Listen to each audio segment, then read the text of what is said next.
Hello, my name is Greg Starbuck. I'm a licensed therapist here in California, and I work primarily with adult Christians, men or women, and I do that primarily on my website through my website, right?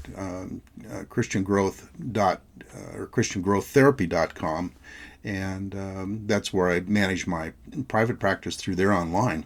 But these topics are what I find very interesting and a lot of fun to go through for those of us who enjoy this profession or this trade, whatever you might want to call it, this part of the industry of healthcare. And these are just topics. They're short, kind of to the point in a way, just educational, informative, maybe a little entertainment, as I mentioned on some of my others. And they're just really kind of have a little fun at looking at topics that show up in the therapeutic relationship quite a bit, and or maybe in your relationships, right? And they're just a few minutes long, and that's about it, right? They're just kind of fun little shorties. And today's interesting topic is countertransference.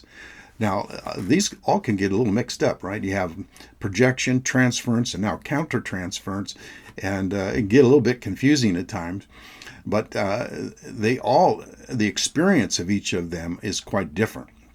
For example, transference is I kind of transfer my thoughts and feelings that I had towards someone else. I project those on, or transfer those to you as if you were the same person. And today's topic, though, is countertransference. Oh my gosh, do therapists get caught up in this sometimes?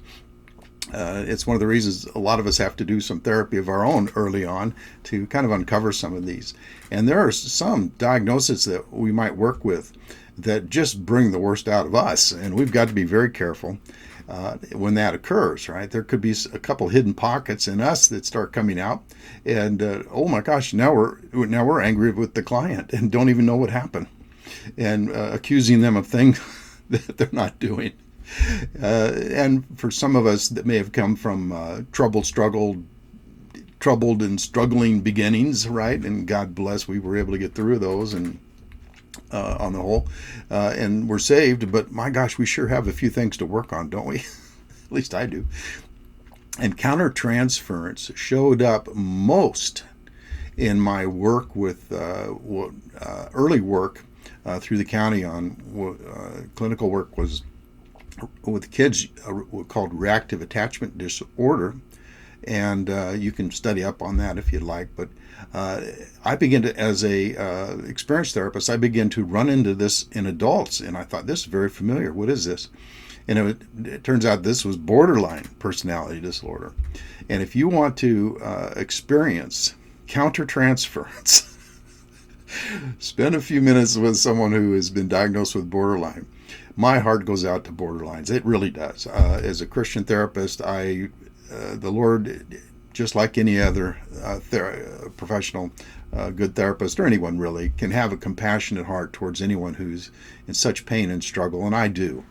But when the accusations can be quite intense, and the idea is that I begin to respond out of my own issues that may not be as resolved as I'd hoped they would be.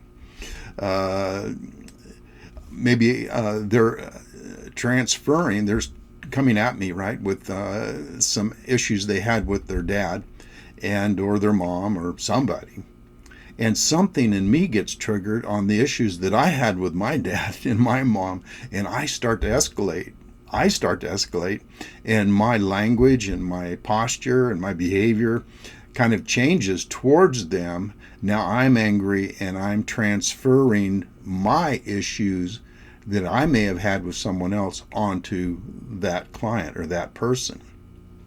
Now this happens often for a therapist starting out because it's a rough one to get through and figure out. I worked in the both the clinical and the hospital environment for a long time, and many of the clients that I worked with had mental disabilities, and they struggled a lot, and you get accused of a lot of things, right?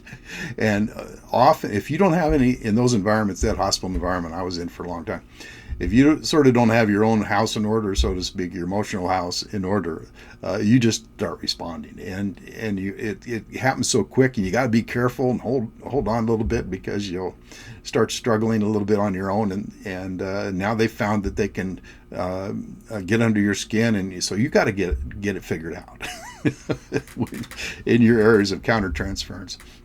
Anyway, countertransference, what a great one for therapists to pick up on, and for clients to become aware of when they're doing it, just the education of countertransference.